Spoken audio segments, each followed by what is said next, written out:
Welcome to BrotoGP. This is episode number 106, part B. You didn't hear part A because we failed miserably at recording this last week, mostly because of some major technical difficulties, but I've fixed those. Fucking FBI. Yeah, fuck it. It was something. There was some crazy shit going on with the Wi-Fi, and I don't know. Maybe it was Dorna Gorgon again. Who knows? But what rounds do we have to talk about? We got Aragon MotoGP to talk about. We may cover a little bit with the action that happened at the French round for World Superbike. Probably not going to actually talk about World Superbike, but there are other classes. And this is BrotoGP. We're just going to make shit up as we go along. So let's do it.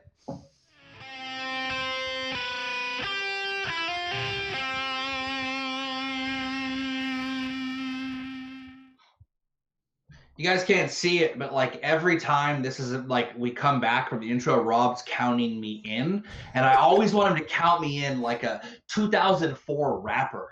Like, oh yeah, all right, yeah, let me get that bass line up, let's get it up, and this is, and then just like bust into a rap, like a pre-done rap that they're not ready for at all. I mean, I already have the headphones, the pop filter. I'm staying here in my shitty ass studio, and it's just like every time I want him to like. I need more treble. I'm big on treble. Fuck bass. Treble is where it's at. I need sharp sounds. Wait, are you doing the rap or am I doing the rap? No, you are Dre, and I'm Easy, dog.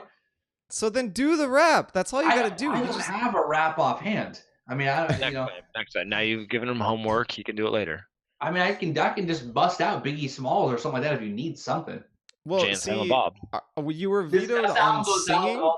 You were vetoed on singing, which that will never happen again on the podcast, at least not as long as it was for that Jack Miller song. But I feel like rapping might still be allowed.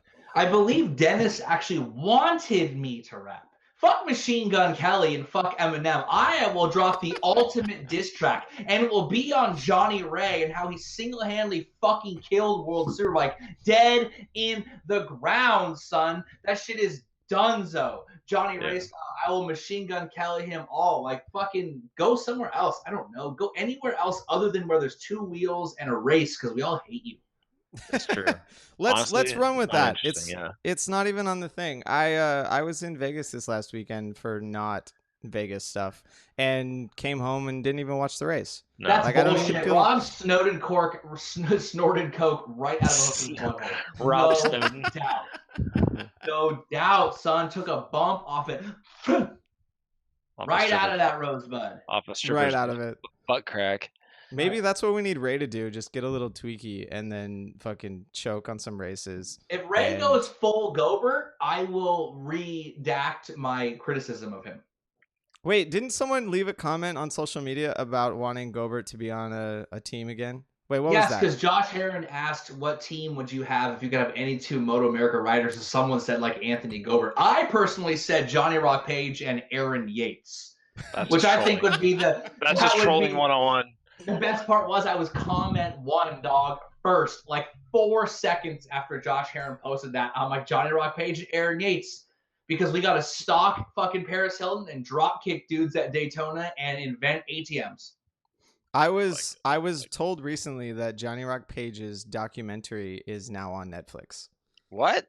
We're going to do an episode on it. We're going to review it. I have long wanted to review Biker Boys and Torque as an episode. Oh my god. And now we must review Johnny Rock Page's documentary. Dude, I'll those moments of your life. I'll call Dave Anthony. He was in the film, and we'll see if we can get him on the episode and have him review it with us. Since he was on the thing, he was actually around. We need someone there that has actually talked to Johnny Rock Page for more than 30 seconds. Like, he tried to give me some bracelets. Like, remember those Live Strong bracelets? He tried to give me some at a gas station one time. That was a little weird. Was it the episode you recorded from a gas station? No, that would have been even more scary because that was in the middle of the fucking night. No, it was after a Fontana club race like a couple of years ago. Right. He saw my bike in the back of the truck because we were leaving. We were done, and he tried to give me some bracelets. He was candy rolling. He's like, "Bro, you want to trade bracelets?" It was to support his cause. Every time he showed up at Fontana for one of the Wera club races, he would pay one of those planes that drags the sign around to like promote his shit. Wow. Yeah. That dude's pretty badass, though. I mean, at least he does it right. He went big. Yeah, go big or go home. I don't know if I would say he did it right. That's right, dude. He flew a fucking airplane with like advertising. That's pretty awesome. Like nobody's there to look at it. All right, 1974. That's what I'm saying. It's Right. awesome. Could have been a blimp. I know. It could have been a blimp, but The blimp is probably way more expensive. I would respect the blimp a little bit more. Come on. I mean, what, Geico or... the blimp is a blimpable offense. This is motorcycle racing, not car racing, okay, guys? There's no money in it. There's no money in anything now for motorsports. Right. It's quite terrible. There's no money in anything in the world at all. Except already having money. There's lots of money in already having money. The key to having lots of money is already having lots of money. How do I sign up for that? Yeah, exactly. You're the closest of the three of us. Whatever. Yes. Let's get on to. He's a highly successful sales rep who has done very well for himself and his family. Time out. I am now in business development. I don't even know what that is, but I'm in it. He develops businesses, dog. He developed BrotoGP. Yeah, that's why Ev call me. Ev has been missing from the episodes because he got a new job and he's now like commuting and I don't know. Well, you're staying at your parents' house again? The multinational conglomerate known as Entertainment 720. Why 720? Because he goes around the world 2 times for you. I'm shacked up in the playroom here with cribs and shit. Literally, this is like an episode of Cribs. Haha. Boom. God's jokes. I get it. Thanks. Let's before we get to MotoGP, let's talk about Riders Law. So Riders Law, of course, they're your successful businesses. Speaking of, actually, between the three of us and Riders Law, I would say they are definitely the most successful business because they even have enough money to sponsor a podcast like this one. Which, they're and motorcycle racing and club racers and a whole bunch of other things. But if you'd like to keep them supporting our sport, please give them a call if you'd like their legal help. If you need legal help, and especially if you're in the state of California, please give Riders Law a call. That's Riders Law with a Z. Check their website out. Give lawyer Rob and Cy a call, and they will take care of you. They're amazing lawyers. They know their shit. They do everything they possibly can to get you either financially whole again or make sure that all your expenses are covered. And of course, I think we've said this before, that they don't charge any money if they don't recover anything for you. So they will take care of you. They're amazing. And lawyers. I'll sell you this Orange Julius. It's almost half full. Wait, what? Good deal. You don't get that one, Rob? No, I missed that one. Oh, god damn it. Remember Homer's in there talking to Lionel Hutz. The guy comes in and says, "Hey, you know what the Orange Julius is?" And he says, "I'll sell you this one. It's almost half full. Well, why don't I just drink out of a toilet?" And then Lionel Hutz goes, "He'll be back." He'll be back. Oh, I love Lionel Hutz. Just remember, if you get size card and it says no money down, make sure there's not a comma. No money down. I would say that's not actually size card if you get one that says no money down, but that's a much better joke. Right. All right, so let's move on to Aragon, MotoGP at Aragon. I think the main point that we actually want to talk about is not the Jorge crash, not Marc Marquez's performance, but Suzuki's performance at the race. Correct. So your homeboy did it again. Kev, take this one. Dionysus himself. I mean, here's the thing. Like a week ago, Rob and I recorded. I had so many hot takes, just spitting fire. I was like Dialon. It was like, who are the 5 greatest podcasters in the world? Kevlon, and Kevlon, because he spits hot fire. And then Jordan Gordon got rid of us. But since then, Iannone went on to Instagram with a photographer and was posting the weirdest fucking pics. Like, he was in a bathtub in his robe, because true ballers take their bath in their bathrobe. You didn't realize that's what it's for, right? And his hands are taped up like he has fucking stigmata, right? And he's laying in the bathtub. Like, dude gets 1 podium recently, and basically he's Jesus. And I'm not actually arguing the fact that Iannone is Jesus. He's better than Jesus, in my opinion, because he's like sexy Jesus. Well, I mean, to be fair, I've never met Jesus or seen a picture of him, so Jesus might have been sexy. Like you kind of got to imagine that he was. High But chance of it, if Iannone grew the hair out like mine, the Jesus effect would be full on for sure. He would probably people wouldn't even be able to watch MotoGP. He'd be too pretty. Yeah, and that's, I mean, I already feel like that's partially the case. But I mean, what was cool about this race when it comes to Suzuki was they were in it the whole time. This was, like we've talked this before, and like we've all watched racing long enough. Me and Everett go back, watch racing super far. Like sometimes that third is almost like a fake podium, right? Like it's so far back, someone crashed out. It's like the distance level is so big, it's almost like the fucking, it's like the tallest midget prize, right? But he was in it. There was multiple times. Yes, I said it. There was multiple times where I thought that he could be in. He could win that. I mean, when him and Andrea Dovizioso pulled that double pass on Marquez, double. I mean, they pulled a devil's triangle on him. Just ask Brett Kavanaugh about that. But wait, who's the chick? Yeah, exactly. Marquez. Don't make me say it. Marky. His photo just popped up right, like him on the podium just popped up right as I asked that question. Right. There's a reason his tongue is out in every picture. But he does have his mouth wide open. Yeah. So shocker. But what was interesting for this race was that he was in. If you're listening on the podcast, I put up the shocker.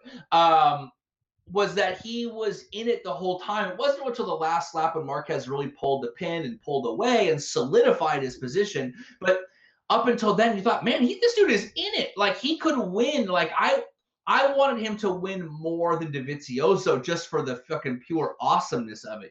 Like, the best part about this, for me, and I'll let you get in a second, but the best part about this for me wasn't that they showed up and did well in podiums, but as like the ultimate fuck you to Suzuki for getting rid of him early for Mir, who turns out might not win a race this season at all, was that was the end of concessions for 2019.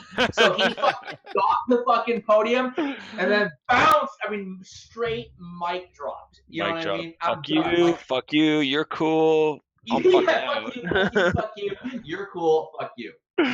No, I mean that was the really crazy thing was I was right there with you on being pretty pumped that he had a shot to actually contend and maybe even win and whatever, right? But then every time they did that fucking aerial shot of the back straight, you just were like, God damn it, Suzuki, you've been in this game for how many years and you've been underpowered? What the fuck? Nobody, like, why would he try? Right. Yeah, I like how the double pass, he actually led kind of when the double pass was accomplished for 50 feet until the Ducati horsepower took over. Yeah, exactly. It was a joke.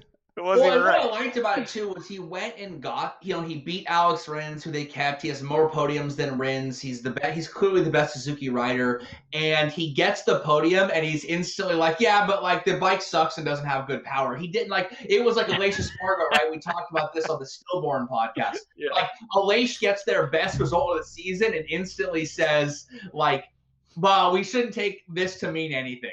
Like, he gets a third and a competitive third, and he's like, yeah, the bike doesn't have any power, though. It totally sucks. Kev is going to keep talking about the Stillborn podcast, but it was only 20 minutes. I stopped it because shit was going on so wrong. People don't know about Kev's agitation when technical malfunctions occur in podcasting. He gets seriously mad if they're on his end. There's a little leeway if they're on my end. He gets impatient with you, not like he just because he wants to get going. But yeah, people don't know about that. The dark side. The dark side. Yeah, there are times when my fingers are too fat and I have to take a special dialing wand by mashing the keypad. That is full on. That is what we call dark Kev. Dark Kev, exactly. The fucking depths of dark Kev. Be careful. Let me tell you. I just tripled my productivity. Yeah, exactly. Maybe I'll order a tab. There you go. Yeah, I don't know, man. Those Suzukis, like, it was cool how it was Rins and Iannone. And Rins, it was weird how he never really could. He was always about like whatever 3 to 5 bike lengths off the back of Iannone, and you'd think like he would have been able to reel him in, but he never could, which I thought that was really peculiar too. But it was cool to see both of them right there. I mean, Rins was just outside the draft of the front group, Yeah. and he finished the race 2.6 seconds back. And Iannone was only 1.2 back. This was their most solid performance that we've seen out of them, pretty much ever. Because even when Maverick won on the bike, it was still just kind of that one-off, and it was like weird conditions at Silverstone. It was cold, masked all their problems, Yeah, and everyone predicted it because they knew those tires on that bike and whatever were going to just work out magically. Yeah, this one exactly. That's a good point. Like when Maverick did well at Silverstone, it was not like a big shock. This one was like, whoa, where the fuck did Suzuki come from? Yeah. Where did they come from, Rob? Explain this shit to me on Rob. level. Explain to me, Rob, why with specificity. Yes. All right. I'm ready. There's only one thing that I could think of how Suzuki is able to perform good at this track, and it's kind of the same reason why the Panigalian World Superbike does well here. The whole track almost the whole track is about driving off the edge of the tire. How to perform well, title of Rob's educational sex tape. Educational sex tape. Wow, that's a new one. But the Suzuki chassis... The Suzuki chassis, when they can manage to not spin the tire and when they find rear grip, they do have good edge grip. And it's just like they've always said that the chassis does work well, especially the front end too. And that's what this track needs. It's just what surprised me was that both Iannone and Rins were able to carry that grip into the second half of the race. And I can't actually explain that one. Maybe it was the fact that the track only has one drive off the meat of the tire, onto the back stretch, and all the other drives are really just off the edge.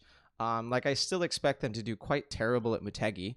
Right. Maybe they'll do well at Phillip Island depending on the conditions, but again, it's all going to come down to how they manage the rear tire.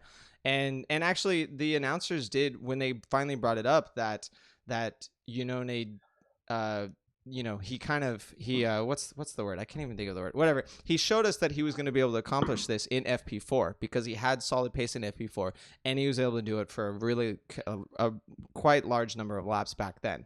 So I guess we shouldn't have been surprised, but it's not like everyone watches FP4 anyway. No, but usually they choke or something happens or the tires can't make it through the race, right? I mean, they did send a team message to Rins to tell him to put it on map 2 or whatever. Yeah. What was it, 6 laps in or something? Well, and that's the thing. Usually the choking comes from us comparing qualifying to the race.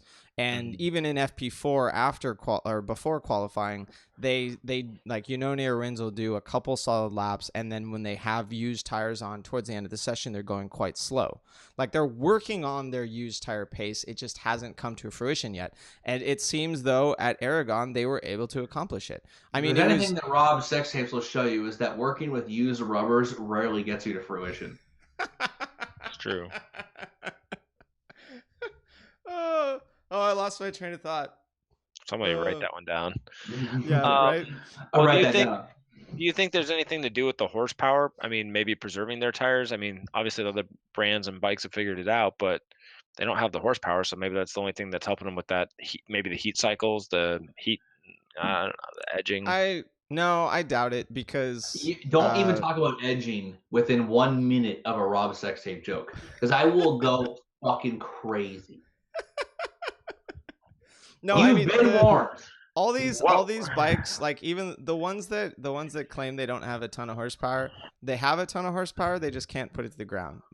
They're still, all these bikes are within 15, 20 horsepower, which it's still a shit ton. They can still destroy tires even with not 260, with only 240 horsepower. And we know, they're not sitting at redline every single second of the drive out of every corner.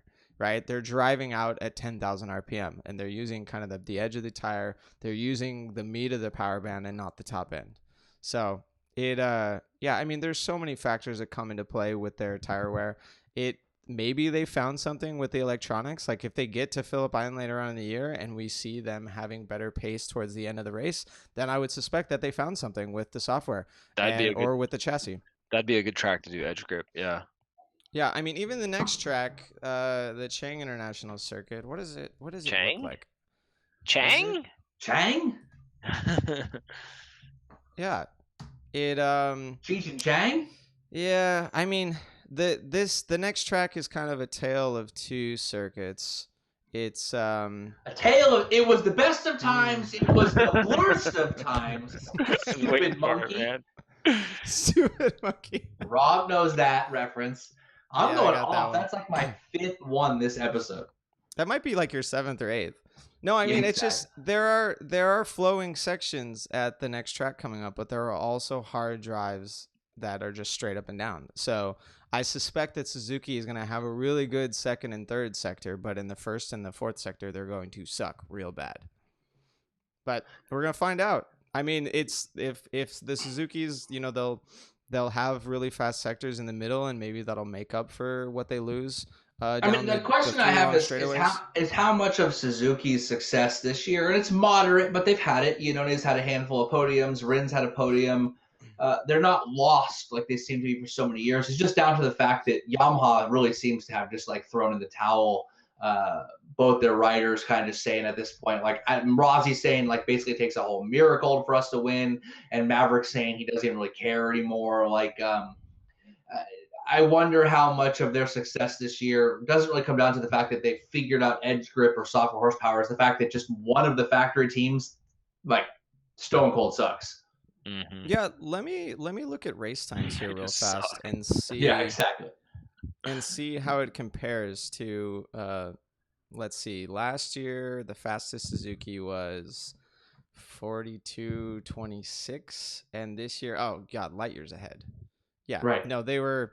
No, Iannone did the lap did the race 25 seconds faster than last year. Mm-hmm. So there has been. I mean, that's the thing. We've talked about it many times before. If you're not going faster, you're getting slower. So right. Yamaha seems to be stationary, right? They've come up with the same, or they've produced the same problems they've had for the past 2 years, and it's just not getting any better. They're falling back in the grid. Suzuki is taking advantage of their concessions. Motherfucker! Oh god! Oh, there went the wine. Drink it. Suzuki's taking advantage of their concessions, and they're able to do things. Clean up my sock like a boss. Somebody's gonna watch the video and not just listen to this one. Yeah. Yeah. That historical stuff's always interesting. I mean, the reality is Suzuki probably their tire did fall off last year. This year they finally figured it out. So. Well, Ev, what do you think though? I mean, do you think that if Yamaha had a solid performance at this round, they would have been on the podium instead of Suzuki? No, they were garbage. No, but that's what I'm. Don't pull any punches, F. Yeah. I guess if they weren't I don't garbage. understand the question. How do you answer that? If right, Yamaha had been better, would they be like? Yeah. It's like, well, if they were better, then yeah, they would have been on the podium. If they were better, would they have been good enough to beat Iannone's performance? I don't know. Yeah. It's extremely hypothetical. I mean, here's the thing. Iannone here's a better way to back up and kind of reevaluate that totally pointless, meaningless, ridiculous question with no context, purely hypothetical. They can't be answered. That's like your wife telling you, "Hey, honey, are you fine?" "Yeah, I'm fine." It's just not. There's no answer to it. Nailed it. Doesn't work. Nailed it. The question is Iannone on a bike that's good and comfortable with, be able to be competitive with the top teams? Yes. He's won races. He was super competitive on the Ducati. He's been able to podium multiple times now on the Suzuki. So if you put a Iannone on a sorted bike he's comfortable with, that generally that is a recipe for success and for podiums. I think we've seen that across multiple occasions. So even if Yamaha, because it's like, this goes back to what I said earlier about how it wasn't one of those like conciliatory podiums like way back, like, oh well, he got it, like it basically it wasn't a Cal Crutchlow. It wasn't a freebie. It wasn't a freebie. It wasn't handed to him, right? Like he was in it the entire time. He was passing the leader. He was fighting with second place. He was in it until Marc Marquez pulled the pin, and then he solidified to get the podium. He wasn't way far back, like Rob said. He was 1.6 back or something like that. So he was super close to the victor. I think that regardless of Yamaha's successes or trials and tribulations right now, he would have been in it and in that top 5. Would he have podiums? I don't know. Maverick and Rossi's, it's debatable, but he would have been in the hunt and the fight. And I think that Iannone is a very, I don't want to say emotional rider, but I think that Iannone is the kind of rider that when you see the front, when you see the podium, when you're battling, he's one of those riders that gets that extra-ish. You know what I mean? He has that ability to pull a 10th out of his pocket purely for the fun of competitiveness. You know what I mean? Well, you stick him near the podium, and he's pulling an extra few tenths out. Yes, exactly. When he knows he's in it, he'll be in it. Right, exactly. If he knows he's not going to be in it, his head's not there, he just kind of fades back and kind of goes, well, it's not my race. I'll pick my next one.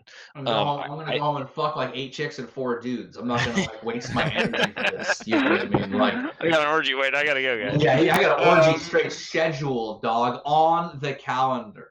Well, the other thing we forget, and fucking Caesar, and I want to make sure we don't forget it, is pretty much anybody that's not on the top 4 to 5 bikes on the grid is overriding their bike. And I did get worried multiple times through this race that Iannone was going to throw it away. If you guys didn't think that, I'll be shocked.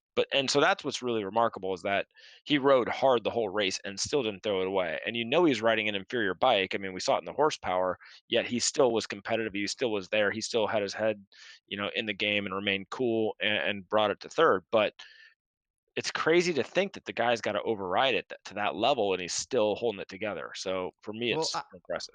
I thought it was going to be one of the 2 Suzukis, right? Because, I mean, even in the beginning of the year with the podiums, one of them would podium and the other one wouldn't finish. Right. Like, I expected either Iannone or Rins to chuck it away. And yeah, they both overrode the motorcycle to get on the box. Maybe they, like we talked about, how they found something in FP4. They found something to give them more grip towards the end of the race. They didn't have to override as much. Right. And that's what you need when you can ride the bike at 99 instead of 102%. Right. Maybe you don't crash as much. Right. Yeah. But all right, we you two have brought this up already, how the Iannone podium was not a gift, but there are plenty of people that would argue against that point because a certain Jorge did not finish the race. I mean, I see it. Yeah. There's truth in that, but I see it the other way. So I see what you're saying. There's of course you had to. Well, because if we didn't disagree with me, it'd just be like, yeah, you're right. Next question. Change my mind. Right, change my mind. Right. Here's the thing, Ed. I get it. Jorge is the 3-time champ. He's won a couple races with the Ducati, but let's not act like him chucking it away from pole is some new thing. He did it last race. Let's not forget that this is the guy who was getting like 17th and nowhere to be found, and half the grid was like Petrucci or Iannone or Lorenzo. Yeah, Petrucci, right? Like there was a point in the Ducati career where he was like, it was a joke. Isn't that crazy? So it is. But what I mean, almost exactly 1 year ago. Yeah. Right. Earlier this year. Right? Like, I guess my point is that because he wins 1 or 2 races doesn't instantly mean he's a podium contender every race. And the reason for that is he's crashed out of a number of races and he's had terrible finishes otherwise. Jorge wins when he's on, but if he's not on, he's nowhere to be found. So the idea that Iannone only got that podium because he crashed out, I don't necessarily buy, because Iannone didn't crash out. Jorge did, and Jorge has crashed out more than once this year when he looked fire or when he looked good. He's made plenty of mistakes on the Ducati, and he's had plenty of nowhere finishes. Jorge is not, I mean, he's the man, and he's won races on the Ducati, and he's looking real good, but he is not we know he's going to be on the podium like Marc Marquez and Dobie right now. He's not that level of consistency yet. I think there's been a change in the last, 5-7 rounds or 6 rounds or something, right? So, I mean, I can see the debate that Lorenzo should have been there this time. He should have been, man. He should have. He fucked up on the fucking first turn. That's just inappropriate. So the argue would be, had he not fucked up on the unacceptable. Unacceptable, Jafar. In theory, he would have been a top 3, thus putting Iannone in 4th. I think you could very easily make the argument if you had fucking Jorge in the mix too. Oh my God, there would have been some bar banging, dude, because he would have been there with Dobie and with Marc Marquez, and Iannone would have definitely gotten in the mix even harder. So it could have been a crapshoot in so many other ways. So you can't look at it like, well, he got lucky. I mean, all 5 of them could have crashed out had he stayed in. So it's like you can't speculate on that. I mean, and to be fair, Kev, like when in races where he made mistakes and crashed out, right? He took Davizio with him one time. Right. In Qatar, he had the brake failure, which was not his fault, and then all of his other like kind of crappy non-podium performances were like Davizio. Most of them Davizioso didn't do well either. So except for the last round and then Aragon here, these 2 rounds, San Marino and Aragon, were kind of the only 2 performances where he shit the bed and Davizioso was solid. Right. So except for the round immediate preceding the one we're talking about right now, except for the most relevant round in terms of development, skill, adaptation to the bike, and consistency, except for that one. Except for that one, your point is completely bullshit. But with that one, you have a point there. Right. You got a point there. No, I mean and what yes, you have of course, just to finish first, idiotic, first must... unbelievable things I've ever said, Splash, ever heard. At Really? no point during your rambling, incoherent statement did anything resembling an argument ever take place. Is everyone dumber now? We are all dumber for having heard it, and may God have mercy on your soul. Wait, isn't that one? Wait, Ev, can you do me a favor here and explain business ethics? I did it!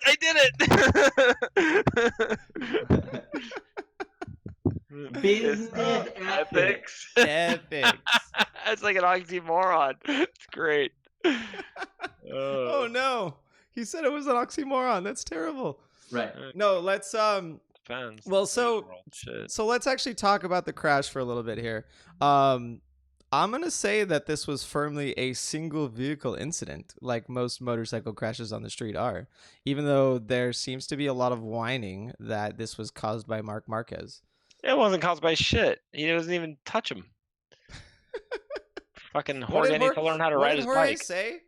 Do you think he just kind of came out with those comments and started blaming Marquez because he was just pissed off and angry in the moment? You think he's looked back on it now? Those Spaniards just start blaming everybody but themselves. Hell yeah. The only thing that actually matters to me is he blamed Mark. Maybe Mark's trip. I mean, but the worst part is that like later we find out that Marc Marquez like called Jorge and talked about it and asked him how his toe and his foot was, also like that. Like this is the biggest bullshit ever.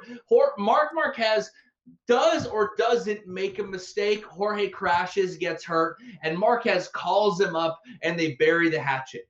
No fanfare, no bullshit, no nothing. He calls him like, you know, he does the bare minimum required to prove that you're a decent human being. And he calls someone to make sure that they're healthy after a massive motorcycle accident.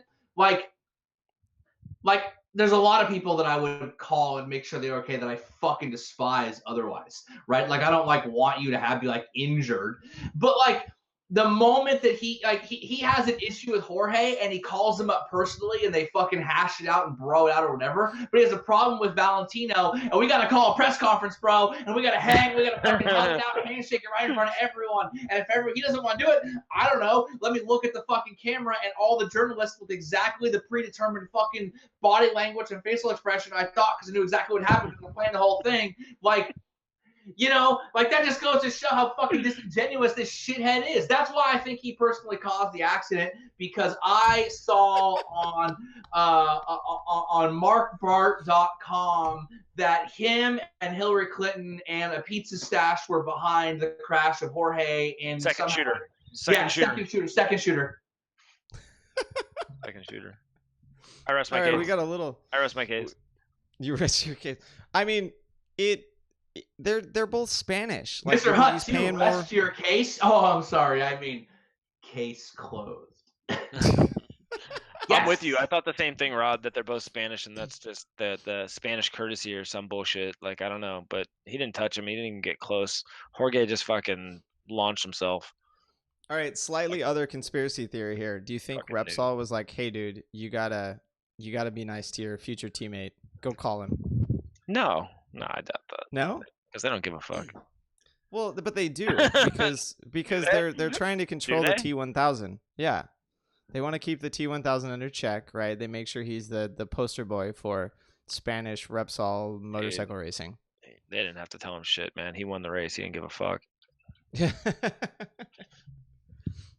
true. Yeah, I mean, the Jorge crash. Yeah, I'm firmly in the camp of. Want to know a weird Kevin fact regarding the T1000? Yes. The first boob I ever touched was the niece of Robert Patrick, who played the T1000 in Terminator 2. That's a fun fact. I don't even. Was Wait, she hot? Really? I'm dead serious. Was she hot? Dead serious. Due to the age in which this happened, I cannot answer that question. I can't look back upon my age at the time and respond accurately to that question. But yeah, milestone in a young Kevin's life. The first boob he ever touched. Hello, Kev. Exactly.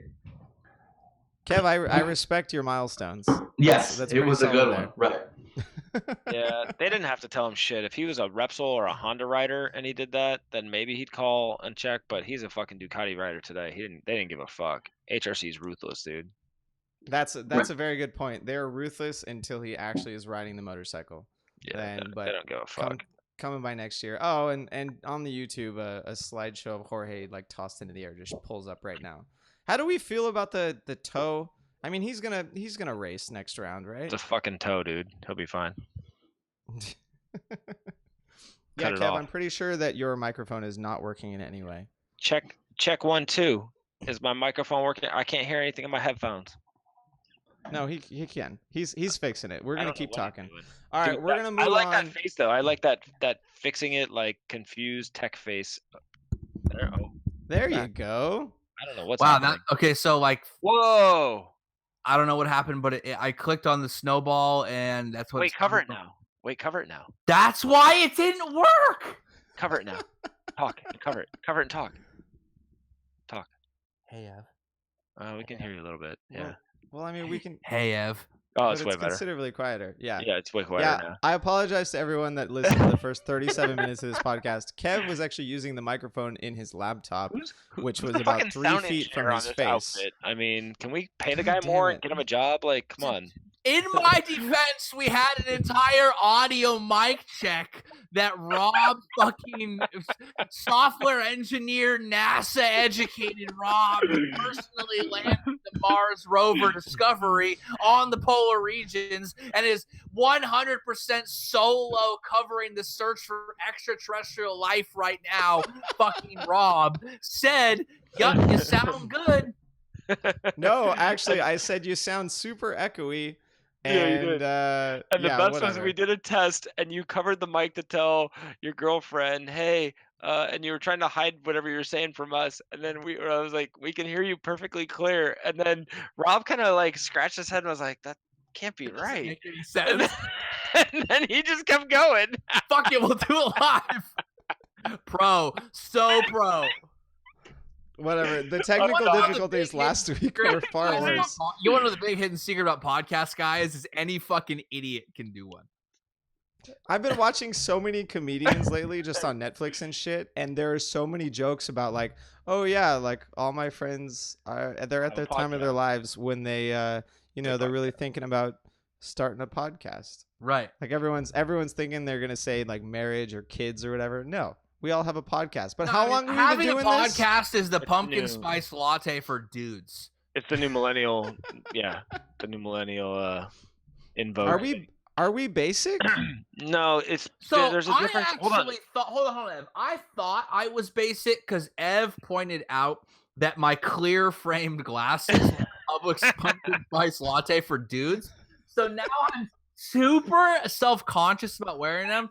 So now I wear my big frame black ones, or I don't wear them at all because Ev made me all self-conscious about myself. I do that to people. My friend Megan gave Kev a bunch of basic pointers, not pointers, things that were basic, so that he could post them to the Jorge memes. And she said that I can't even is basic, and now I'm self-conscious about saying that. Right? Like, God damn it! I love that phrase. Honestly, I can't even with this Tuesday right now, okay? Like, It's pretty true. No, Go get your PSL. You know how we're not your basic. scarf. Real quick, you know how we're not basic podcasting? Because, dude, you know it. Doing 100+ episodes of a fucking podcast is a commitment and a half, and most people can't commit to that kind of shit. That is true. We made a solid commitment there, and we're still getting bigger, and everyone is still listening, which is amazing. That's if you people miraculous. stopped listening, I would cry, and I would stop doing this. So thank you on for the listening. Stillborn episode, we probably would have lost half our audience. And Rob, correction, you do cry. They just don't see it. Yeah, a little bit. You're asleep with Luca. Yeah. Holding you in her arms. I tell her that I miss her every time I go to the podcast because it's a solid 3 hours when I'm not hanging out with her and I'm hanging out with you guys. There you go. Right. Oof, man, that's love. It is. Okay, No, let's talk about another. Yeah. Let's move on to some more tearjerkers then. So I want to talk about the most eventful thing that happened in production racing this past weekend. I thought you were going to talk about the announcers gobbling Marc Marquez's balls. Do we want to do that? No, let's So do that hold first. on. During this race, It's in the syllabus. Now that I'm talking into the correct microphone, during this race, we had a number of fans who were at the race, and they posted pictures of them in their shirts. It was a fun time. I got lots of messages, but one of the messages that I got was a guy who pointed out, how do I know Marc Marquez is coming over? Because he was videoing the helicopter hanging over their turn, because the helicopter only follows Marc Marquez. And I actually get this message from 2 to 4 different fans every race. Every single race. That they say the helicopter only follow. I've never talked about it. I've never posted about it. I've never story posted about it or even talked on the BrotoGP Army Facebook page. Click if you want to be a member and perhaps I'll approve you. And shit is exclusive. But yet I received this message and usually accompanying video multiple times, which is the helicopter follows Marc Marquez exclusively. Well, so what I want to know. He owns Who it. the fuck is licking their lips like they just took their dentures out? I was drinking scotch, bro. Okay, all right. Scotch. Gotta get down this- into my belly. Gotta get the scotch off the teeth, apparently, and the lips. Right, exactly. Yeah. Smacking. What I want to know is, did it follow Marquez when he was not at the front of the race? Probably. Yes. Wouldn't you? I mean, there aren't very many instances of that this year. We only got 2. He's more exciting to watch when he's coming from 5th. That's a good point. Yeah, following him at the Argentina race would have been the right thing to do. God Nailed it. damn. Right. Thanks, man. God. I mean, the thing about Marc Marquez that's interesting is that whether they follow him or not is that totally unrelated to whether they follow him or not because he's the leader was like a guy on Instagram saying a message today saying that he hates Marquez, but no one buys his helmet to the effect they had to discount it. So he got a Marc Marquez Shoei replica for $400 off. So he just bit the bullet and bought it and rocks it anyway because that's how off? few they actually sell. That's what he said. That's what he Well, said. you can get black spray paint and spray paint that motherfucker, but Well, He's gonna I rock know. it ironically. oh, well, that's cool. what country is he in? Is this fan in the United? I need a new helmet, and I could go with $400 off a If very nice you- helmet. I swear to God, if you wear a Marc Marquez helmet on like it. track I in like the it. pictures, Mhm. Everett will like it, but I will divorce you, Rob. Not many of you know that Rob and I were Big word. secretly married in Vegas. That's what we were actually doing. Y'all thought I was actually in Dallas competing in another jiu-jitsu tournament, but Rob and I were in Vegas declaring our undying and unyielding love for each other. I told him, I will do anything, but I won't do that. And to meatloaf it up, if he wears any Marc Marquez gear whatsoever, I recant my vows and my love for his perfect bird bones. It's in your prenup. It's It's in the prenup. Yeah, exactly. what level of Marc Marquez gear can I go to? Like, could I put a sticker on my motorcycle? If of Marc Johnny Marquez? Rock Page finds you at a Chevron at 2 a.m. and hands you a Slim Jim, a Mountain Dew, and a Marc Marquez bracelet, I approve. Wow. That's it. JRP, hit him up. I like it. That's a fair trade. That's a fair deal. That's a funny. fair trade. You're in luck, Kev. Showies do not fit my head. Can he wear? Okay, only if he finds it. Can he wear a Mark Marquez bandana? What Only if if we- he grows out a stash. If Okay. Rob That's a has good a deal. stash, Shaved That's a in good deal. he can weeks. wear the bandana. That's fair. Shaved in weeks. No, I seriously, I cannot Dying grow a right now. mustache. It's terrible. This is It's like terrible. a week. The best thing about Rob, and one of the reasons that we declared our undying love and our Supreme Court approved nuptials and Oh my God. adult consenting to adult contract, was that he is unable to grow a mustache, but I am unable not to have a mustache. What's that movie where he shaves it and then it grows back like right in the same day with Jim Carrey, where he's like the Moses thing or whatever? But Oh. anyway. Oh, That's Bruce Almighty. That's Yeah. a terrible Yeah, sequel to a he Jim shaves Carrey it, but movie. then the thing grows right back. It's hilarious. no, Bruce Almighty was the first one. Evan Almighty was the Or terrible Evan sequel. Almighty. Yeah. Even though Anyway. Steve Carell is pretty fucking funny. Not No, that. let's. All right, we're not even going to talk about Marquez anymore. We already realized how much Alright. nut gobbling was going on. Mm-hmm. No, this is a terrible, terrible transition. So let's talk about Ana Carrasco. No, stop that. Stop those hand motions, both of you. So we need no. to have a hold on. We need to have a legitimate buffer between the two because we are frat boying it up as hard as possible. But super progressive Kev is going to come out in a minute, but it doesn't work, right? We can't have these two things together. The juxtaposition of these two topics is poor. So All right, let's So hold on, we're- hold on. Ev's gonna do the jacking off motion, and I'm gonna do the ball cupping motion for a while. And we're gonna talk about Marc Marquez and the adapters and the Marc Marquez alliteration. Ev's not stopping, and I'm not stopping. And Marvelous Marquez is masterful at the magnificent Aragon round and alliteration.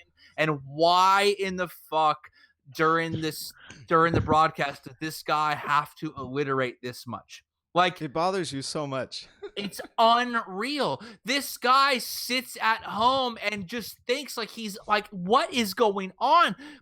Literally 18 months ago, we were talking about get rid of Nick Harris. The new announcers are so much better. They're so much more nuanced and concise.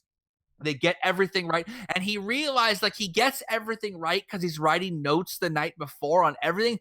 But at some point he said like fucking Marvelous Marquez and Debonair Dovey or whatever. And he just like, he's like addicted to alliteration to the point that it's actually a detriment to the podcast or to the episode or wow, the podcast.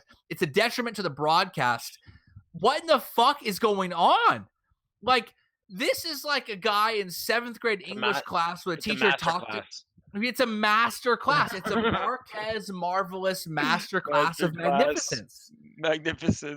Like I feel like he's 21 and he saw V for Vendetta for the first time and he heard Hugo Weaving's like V alliteration paragraph and thought, holy shit, this is so cool. Even though that stupid fucking movie completely Americanized everything about that graphic novel, which was about anarchy and anarchism, not anti-fascism, and they took a perfect graphic novel and every stretch of the terms perfection that was V for Vendetta and turned it into this Americanized version of our fucking insecurities about everything. But anyways, I digress on that terrible fucking movie that bastardized one of the greatest graphic novels ever written. Wait, hold on, pause. If it hadn't bastardized a graphic novel that I've never read before, would you still say it was a terrible movie? I don't understand the question. Yes. So the movie. Let's take the movie standing all on its own. Still a terrible movie. V for Vendetta. Yes, V for Vendetta. Have there been no graphic novel? I mean, standing on its own. I don't think you can say that. Like, if I had wheels, I'd be a wagon standing on its own. You're making a hypothetical, which I have to ignore the fact Robin that is hypothetical tonight. V for Vendetta was written. The comic book itself is a masterpiece. It's a graphic novel. It is a masterpiece of images and words. And they do it in such a way that Alan Moore is an absolute genius, a literary master, a marvelous masterpiece of mountainous proportions. I don't know. But Alan Moore is one of the greatest writer, monumental. He's one of the greatest writers of the late 20th century, and I put him against any fiction writer you will find, especially if you read his scripts on comic books. As a published comic book author for Image Comics, I feel at least partially qualified to make that statement. Yeah, that's right. Learn something new about me every day, motherfuckers.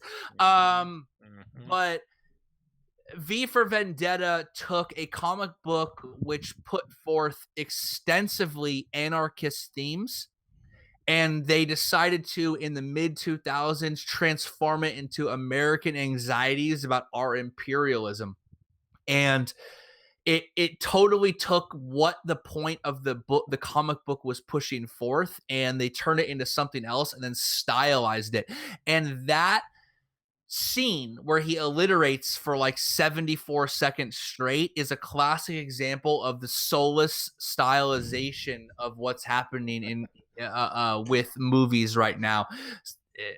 But that was so you're saying that was the start, because that movie is now what, probably 8 years old at this point? Yes, No, super old, right? It's like when I was in middle school or something.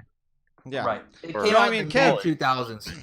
So Kev, I mean, I'm gonna move on, but effectively you were unable to let the movie stand on its own because 2005. Yeah. It can't stand on its own because it is source material.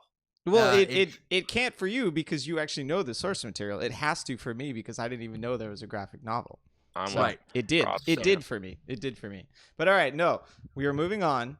If Let's you talk want to about. know when I read that graphic novel, it was trapped in the in-between space between Uganda and the Congo, the demilitarized area between the two, where I was stuck because I got across without a visa but couldn't get back without a visa. So I spent a number Ooh. of hours stuck in this weird, like Tom Hanks airport. What was that movie with Scarlett Johansson? The Terminal. Wait, The Terminal, not Scarlett Johansson. You know what I'm Gyllenhaal or I don't know.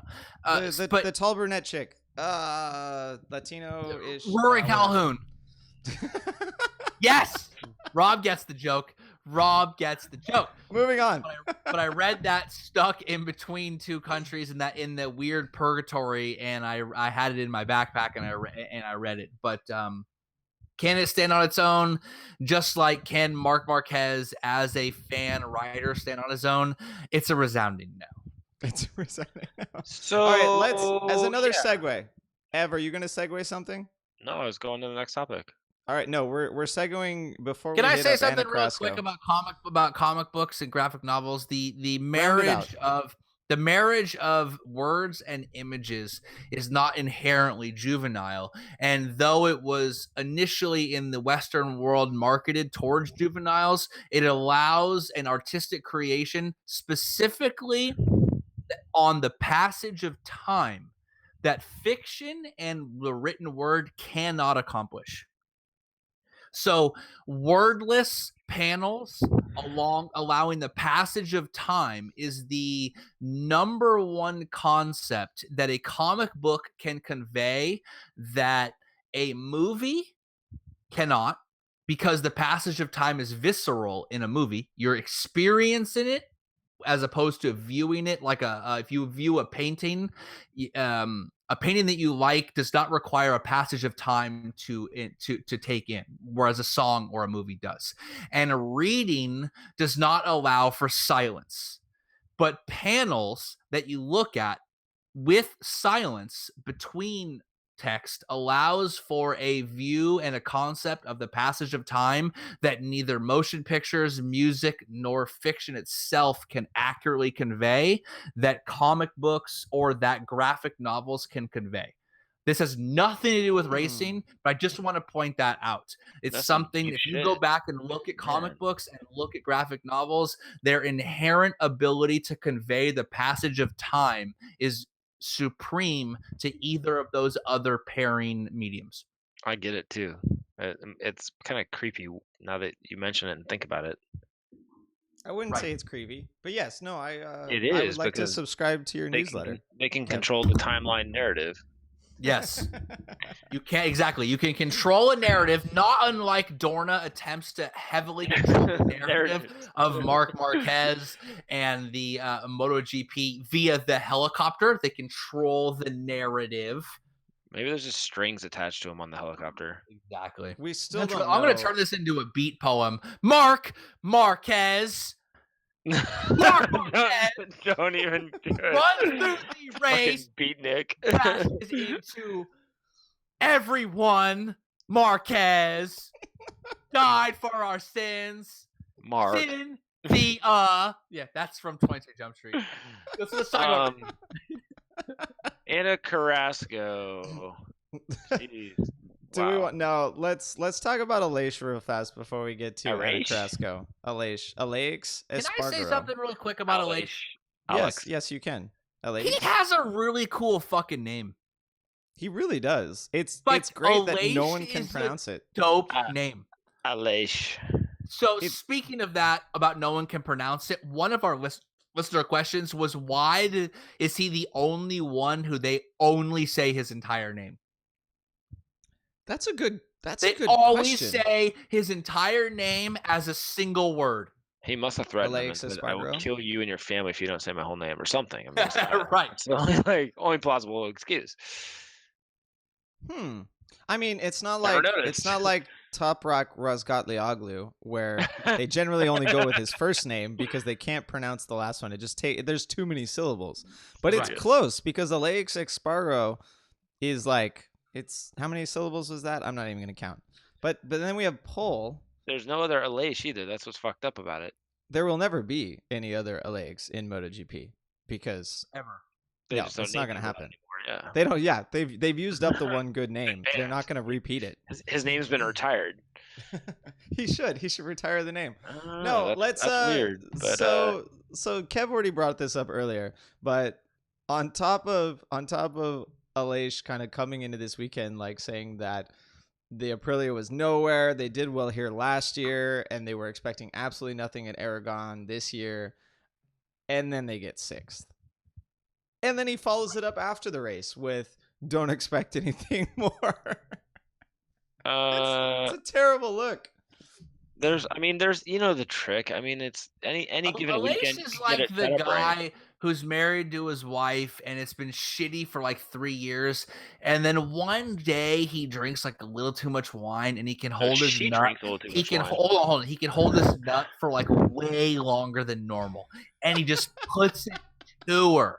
Right. And just like it's like they're fucking 22 all over again. Right. And he is just put it to her. And she is like, what in the hell happened to my man? He's back. And after it's just like 3 sessions in and he is fucking dominating and she's just into it. He's like, yo, don't ever expect this again. It's never happening. One-time deal. One time only. I accidentally popped half a Viag on the way home from work because a homeboy from the fucking construction company popped me. Never again. It's never happening again. That's like what happens. You know what I mean? That's a good synopsis. Damn, yeah, we're going to go with that. I mean, rough.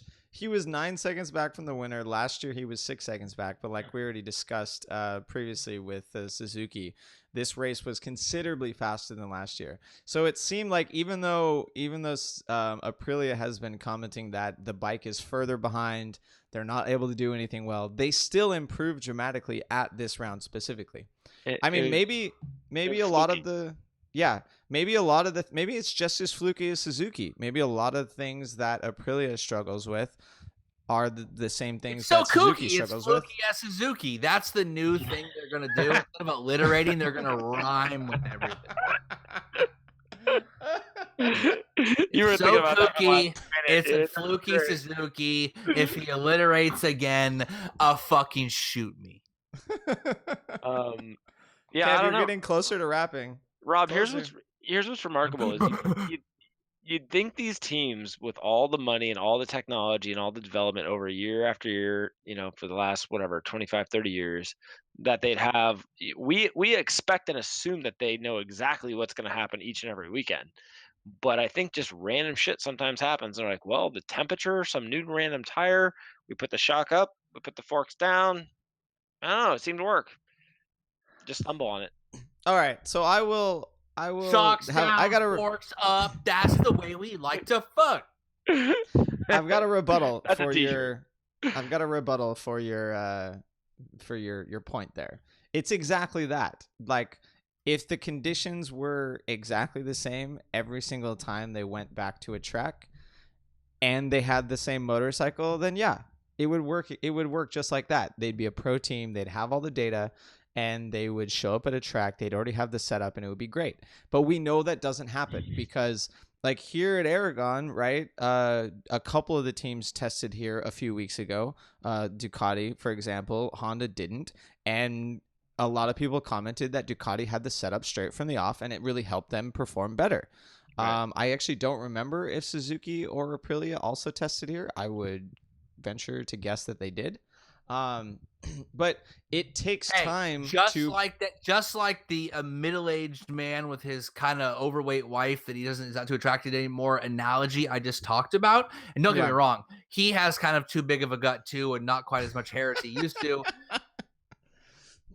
But pre-game setup and getting ready is not something to be denied. He popped that half of Viag. I mean, hey, if Ducati went to Aragon and thought, shit, we need 3/4 of Cialis and a fucking bottle of white wine, that's just them game planning right. How you gonna hate? You got to do it. Like, that's the level that you gotta do what you gotta do. The level that pro racing is at right now, you have to approach the weekends like that. The more information you can accumulate beforehand, the better your race weekend is going to go. I mean, even especially because the testing was so close, like with right at what the regulations would allow, likely, it helped out even more, right? If they test here in the winter and it's freezing cold, that information probably isn't going to apply that much. And then even more points, right? The tires are still changing. Teams like Aprilia and Suzuki have concessions so they can change even more things on their motorcycle, which means their data from last year is less viable, less useful for this season, right? Everything changes for motorcycle racing. Nothing is exactly the same. I mean, even you have a good weekend the weekend before, you think you find something, you pull it to a new track, maybe you try that instead of your base setting from last year, and then you, like, some weekends you don't get good results because you went with the new setting instead of the base setting, or you went with the base setting instead of the new one. Basic right? bitch setting, yeah. Yeah, there are too many options in motorcycle racing. There are too many options in motorcycles, which is why this shit is so difficult. Do you think is Cialis a performance enhancing drug, or could they take that and then race and pass the dope test? I'm gonna go with that one's not allowed. They should pregame on some Cialis and race. I just read an article today about a guy that accidentally took way too much Viagra, and now he sees tinted red for like the last 2 years. That's awesome. Really? That's weird. Yeah, no, that stuff, it tints, it messes with your optics. His cones and rods have a boner. Right? He's got an eye boner. That's wild. Yep. Actual damage to either his cones or his rods. Don't remember which. Yeah, from boner drugs. I had damage to my fucking balls once, and the fucking doctor prescribed me Cialis. That seems like, get the circulation moving. Let it help and heal up. Yeah. That was on a previous episode. That was probably like what, back in the 80s, the episode 80s, where Kev described his testicle damage. Back in the 80s, bro. God damn it, Kev. You brought up testicles again. How can we segue to Ana Carrasco? Come on. Kev's getting bored. He's out of wine. I'll tell you, having testicles is no longer a requirement to winning a world championship in motorcycle racing. Ooh. It was never a requirement. It just seemed much more likely. It was never a requirement, clearly, but it is no longer an exclusive club. That's true. You can no longer say that everyone that ever won a world championship had a testicle or two, or maybe three. I'm not judging. What I'm saying is testicular fortitude is not necessarily a requirement. A prerequisite. Right. How can I outstanding alliterate it. Outstanding ovarian Anyways, whatever. I don't know. A fucking chick won the world championship motorcycle race for the first time. Your occupation does not require outstanding ovarian. I don't know. Fuck. He needs more wine. Yeah. No more wine, Kev. He's holding that bottle. He's gonna break I'm cutting you off. The point being is that Ana Carrasco won the first world championship in FIM as a female to go ahead and win it in a mixed gender class. Obviously, there's been other races like Chiara Fontessa. We talk about her a lot. She's won female specific classes, but Ana Carrasco won a non-gender specified world championship. It's quite the achievement. You saw lots of coverage by how'd she do that? News outlets. She did it by being the fastest person on the track and having, she did it by having the best combination of rider, bike, and team, like anyone. I didn't watch that series. Was she on like Factory Cowie or what was the deal? There is no Factory Cowie. There you go. There's something. There's somebody spending more money than somebody else. Well, that's true of every single series ever.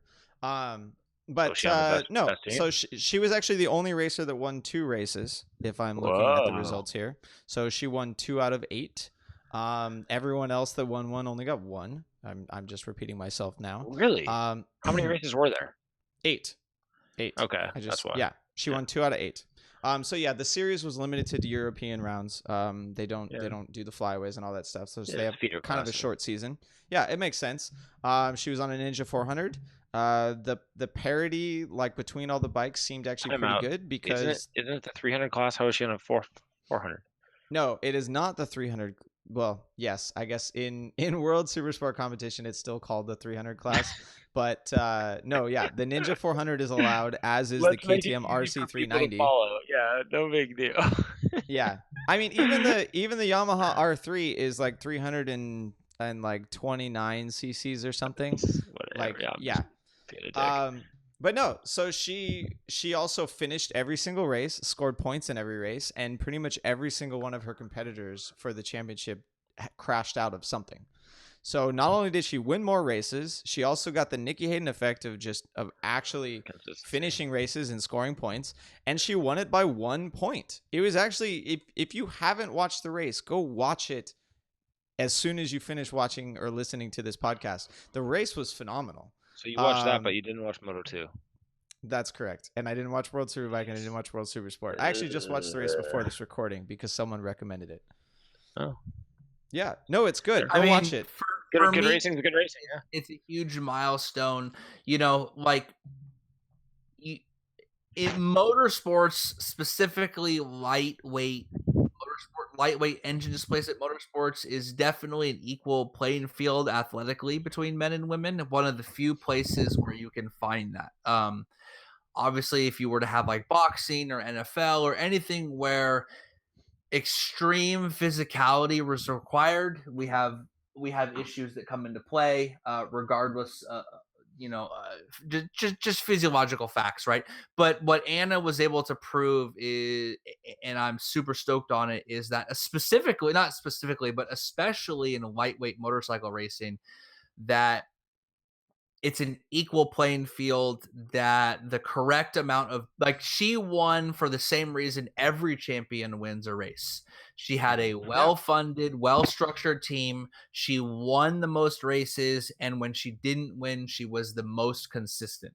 That's how anyone wins a motorcycle race, a world championship. I mean, you can't say that about anyone. You know what I mean? That has ever won a world championship. It's a team sport, even though it's somewhat individualistic once you're out on the track. But I'm stoked because you continue to see this rising, slow but steady rising tide of females entering the series, of more and more notoriety.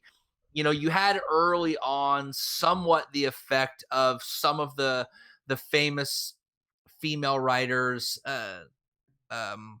how can I put this delicately, that maybe we're getting notoriety for the fact that they were there as opposed to their results. Now, that's not necessarily wrong, because everyone needs to break ground and bust through ceilings, and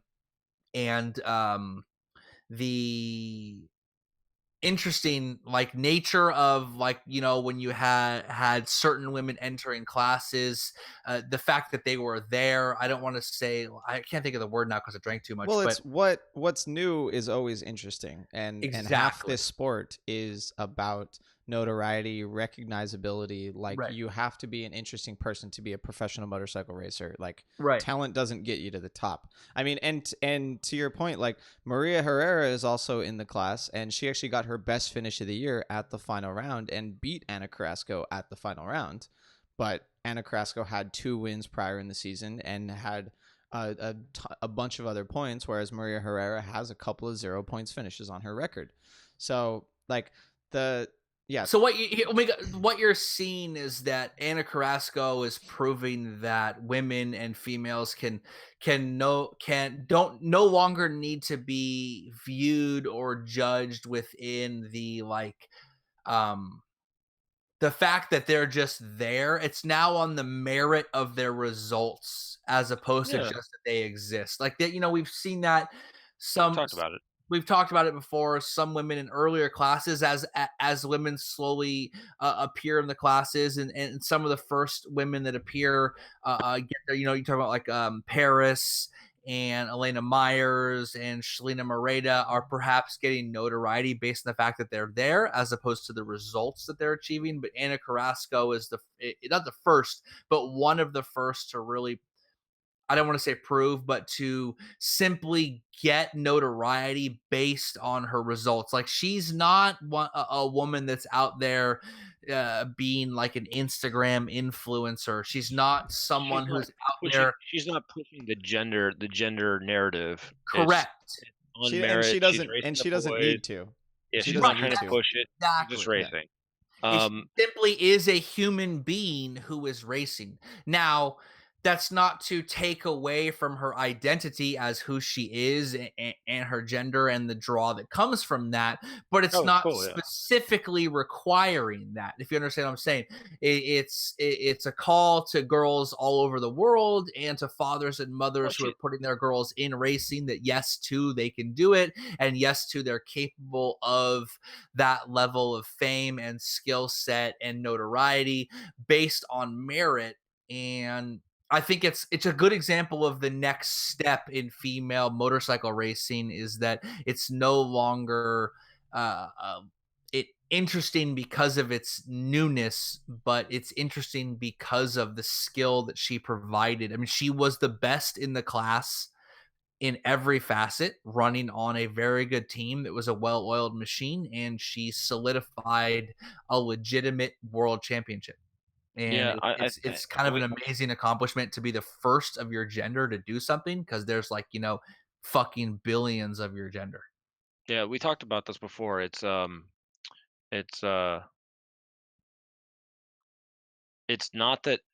take it away from her. It's just that there's just not as many females in the sport in general. It's not that they can't compete at that level to that degree to win championships and be at the top level. It's just it's a numbers game, right? There's 1,000 boys or men who race versus 5 women or something. So that's what I hope is the result of her winning this title is now women won't be they won't be turned down for rides. They'll be more considered for professional rides at the world level, because someone's not going to think like, oh, like no chick has ever done it before. It's a rejection of established gender roles, which progressive Kevin, not frat bro Kevin, is super into. And look, there's nothing wrong, and I don't want to get political with it if you find identity within certain gender roles, but it shouldn't be a ceiling for people. And what Ana has proven is that girls worldwide, in Spain, all over the world, Portugal, United States, anywhere that girls watch racing or interested in motorcycles, is that it's not a boys thing. And it's not like, oh, boys are rough and tumble, so they should go get put on dirt bikes and go crash around and get dirty. It's not inherently male that this is to do that women can enjoy, succeed, and thrive within that same environment if only they're placed in that environment. If only the assumption is that they can thrive and succeed in the environment, right? Like We all throughout history that boys will be boys and boys and rough and tumble and, sugar and spice and everything nice and all that shit. Like, right. You know what I mean? Like all those tropes. But, Ana just succeeded in what is something is normally viewed as somewhat hyper masculine, which is like strapping yourself to a fucking engine and riding as fast as you can. You know what I mean? Like a dangerous, dirty, rough and tumble sport with physical repercussions. That is not something that's inherently masculine. It's just culturally, and Ana is I'm big on it because it's a groundbreaking, it's a paradigm shift. The only reason that girls aren't succeeding is simply that not enough of them, as Everett posted to the numbers game, not enough of them are put in a position to succeed for which one of them will be a transcendent talent that will. One thing I'm not surprised at, I'm not surprised that the first, at least, in today, that the first female world champion is Spanish. Yeah. Well, there's right. Makes the most sense. The most sense, right? Which is kind of weird. It's kind of a male-dominated culture, though. So at the same time, it's like what Spanish parents are putting their Spanish daughters in. I don't know, but because Spain and Italy as well have been pushing training for young riders so heavy, I'm not surprised that a female has taken advantage of that and has gained world level talent and been able to win a title. Right? Like that's one thing that we're not going to see a female Moto America champion anytime soon because we're not pushing young talent.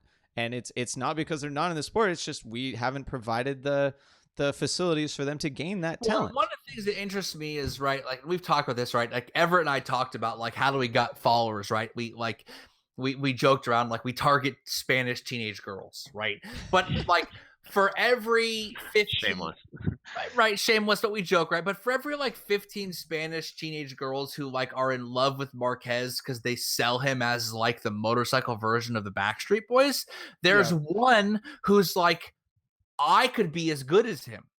Or instead of viewing him as some sort of weird prepubescent sex object, they view him as an inspiration that I want to be that good, right? Just like for every however many girls that viewed Michael Jordan or Kobe Bryant, there was one who says, I want to dunk like that, or I want to hit 3-pointers like Stephen Curry, right? There's those things.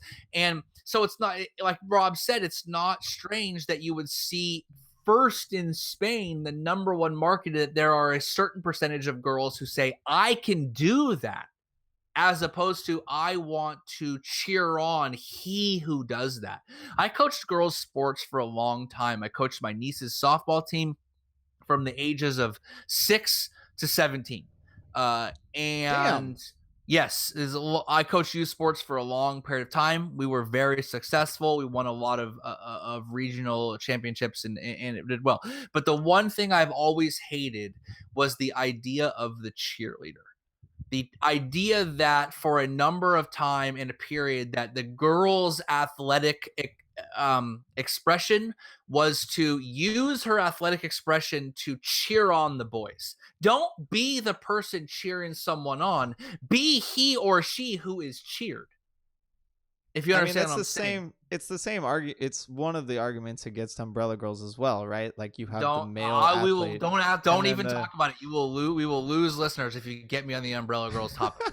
All I'm saying is Ana. Oh shit! An Umbrella Girl photo just came up on the YouTube. Ana, you should not even have those on that. We have a strict rule about that. It's a picture of Maverick.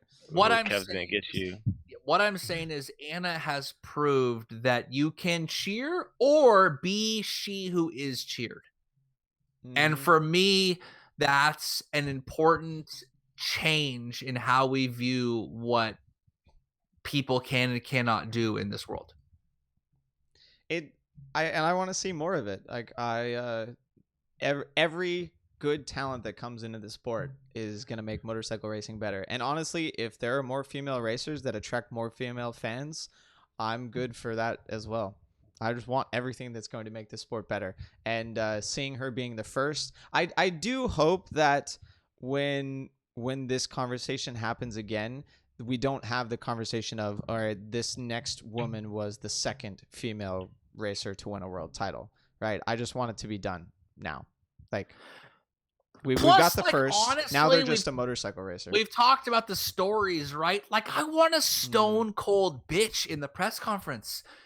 You know what I mean? Like, I want Marc Marquez and, like, Julia Sorrentino to, like, have a terrible fucking rivalry. And when he tries to shake her hand, she's like, "No, I'm good." And then the reporters ask her, and she's like, "I'm fine. I'm fine."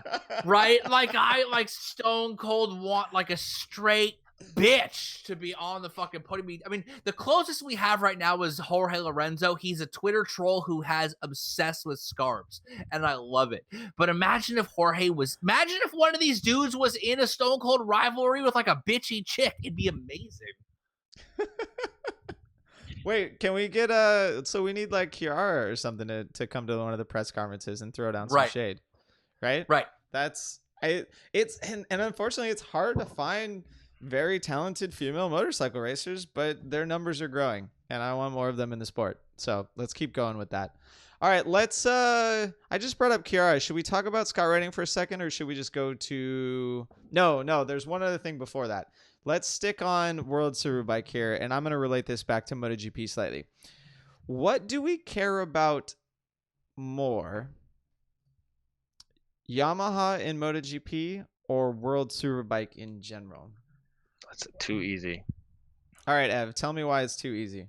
Because Valentino Rossi rides a Yamaha for a Yamaha GP. That's all that fucking matters in this world. Does it matter? Because I'm pretty sure. We Ev just dropped himself. He'll come back. All that matters is Valentino right now. I mean, straight up. I mean, we have homeboys telling us that they're buying Marc Marquez helmets for $75 off, right? He is getting booed left and right. It doesn't matter how good you are. It matters how good people think you are. And Valentino, I don't even know the question, but Valentino is clearly what makes Yamaha more interesting in MotoGP. What was your question, Rob? Hit me with that question. The question was, what do we care about more, Yamaha GP or World Superbike in general? What a stupid question. First of all, no one cares. I hate you, Rob. Why would you even ask I know this you question? do. I'm asking. I'm asking like abrasive questions on purpose. I mean, my devil's advocate here is the fact that at Aragon, Yamaha was completely irrelevant. Yeah, but that they're irrelevant is still a story. That Yamaha is irrelevant in World Superbike is normality. Like, that's just because here's the thing. You said Yamaha at Aragon is irrelevant. Okay, I get that. That's weird. That's strange. That's a new story. Everett's coming back. I'm still talking about it. Everything about World Superbike is irrelevant inherently because the entire series itself is irrelevant.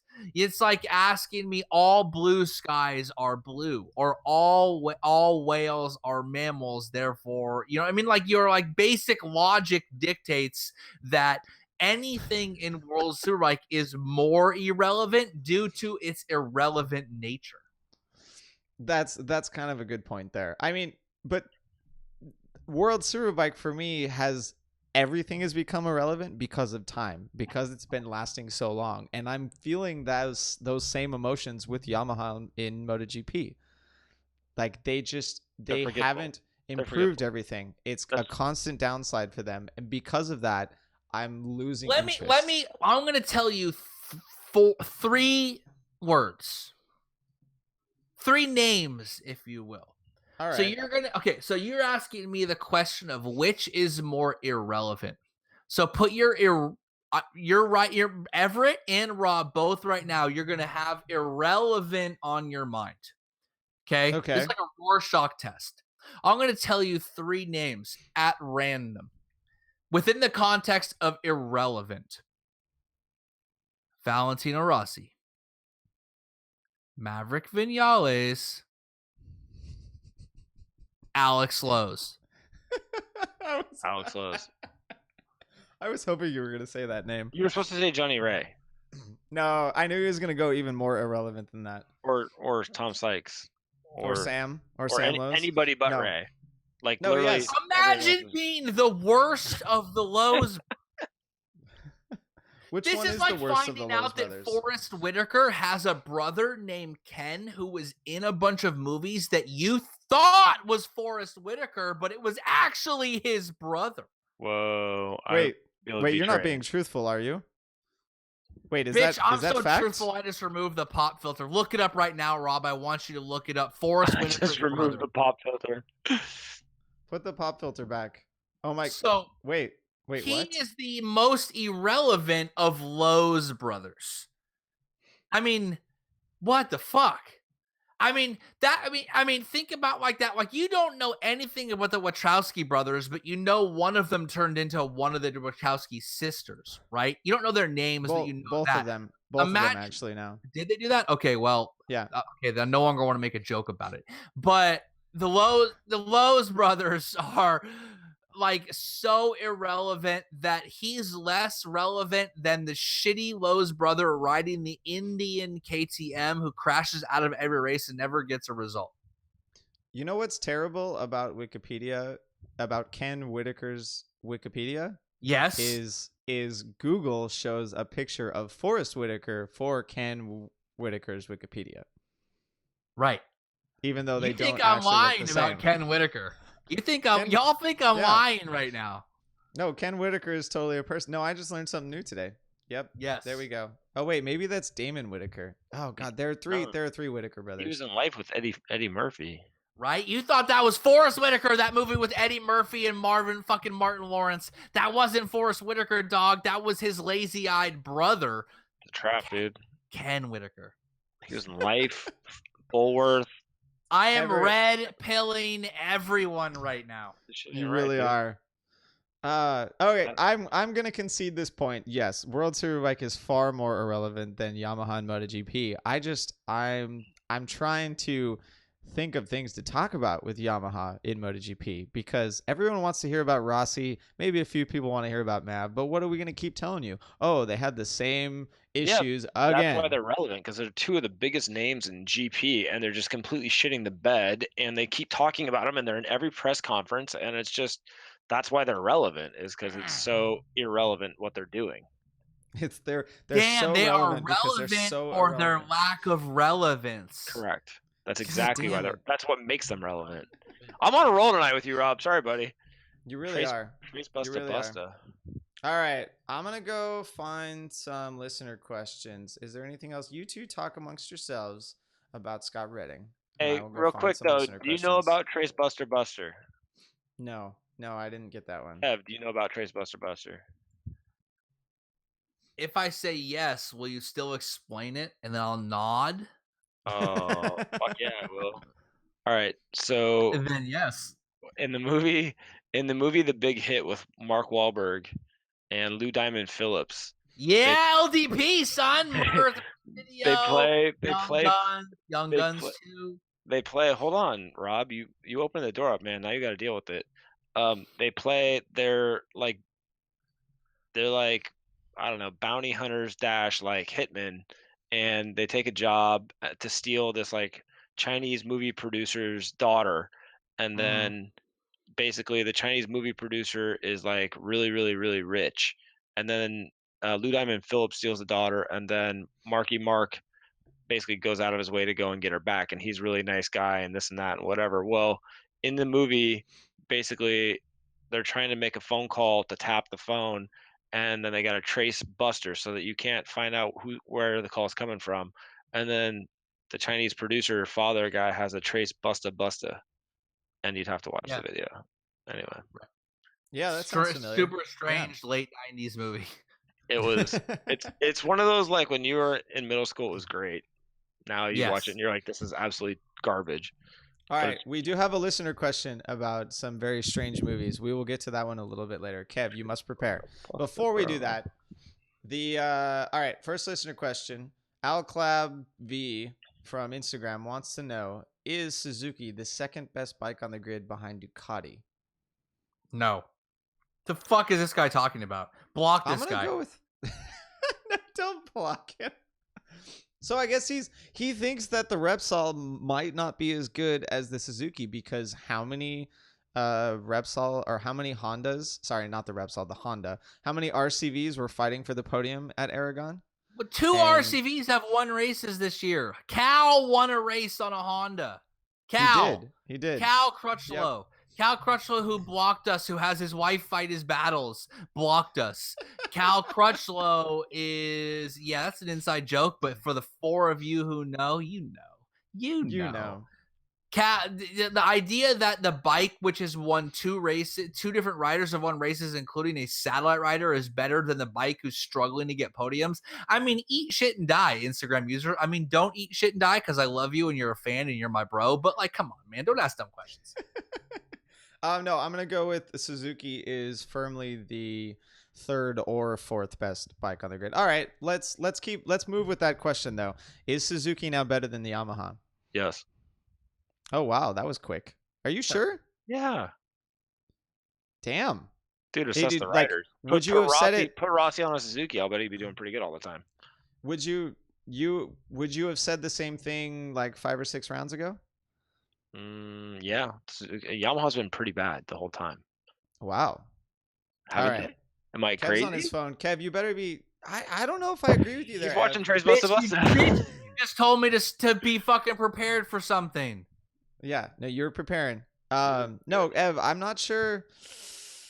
They've been terrible. Yamaha's been outright terrible, dude. Like, you just can't deny that. Stop it. I can't deny it, but it's not like there's a Suzuki third place in the championship right now, right? That's Like, fair. Iannone, That's empirical. Iannone That's hard to is argue. 41 points behind Rossi at the moment. I That's think, but that's I go look at 30%. talent. I go look at talent. If you had Vinales and Rossi on Suzuki's, and you had Iannone and Rins on Yamahas, do you think I think if they flipped, it would be closer, but I bet you the Yamahas That's a would good still be game. winning. That's a mindfuck. Yeah, that's All a right. good one. Yeah. So we flip the Yamaha team and the Suzuki team, and who rider swap, like a takes- wife I mean, swap. the real question is do you think that Maverick is not as good as Iannone or Rins? I have a hard time thinking that. So you look at how good the Suzuki was able to do with those riders. I think the talent on the Yamaha is higher talent. I mean, yeah, I think Maverick is better than Iannone. I like Iannone better, and I root for him more, and he's more of a guy. But I think Maverick's better than him. He's won races on multiple bikes, and he's won multiple races and done well, and been more consistent. But is the Suzuki better than the Yamaha is a good question, because I think lesser talent is doing better right now.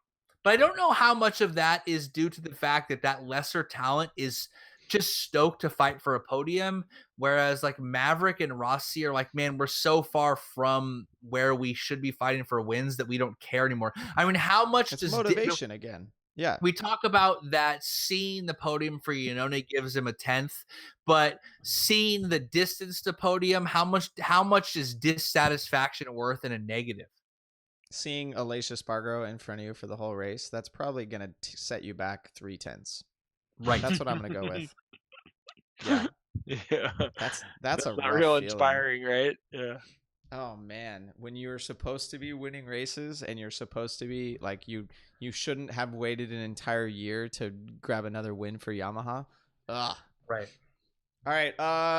Another Yamaha question from Noel Nichols on Facebook. Ooh, an alliterative name.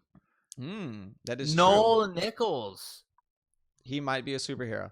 No, what effect will Yamaha's struggles have on Rossi's potential retirement plans? Do you think that he is not going to finish out? If Yamaha doesn't pick it up, will Rossi retire early and not do his 2 years?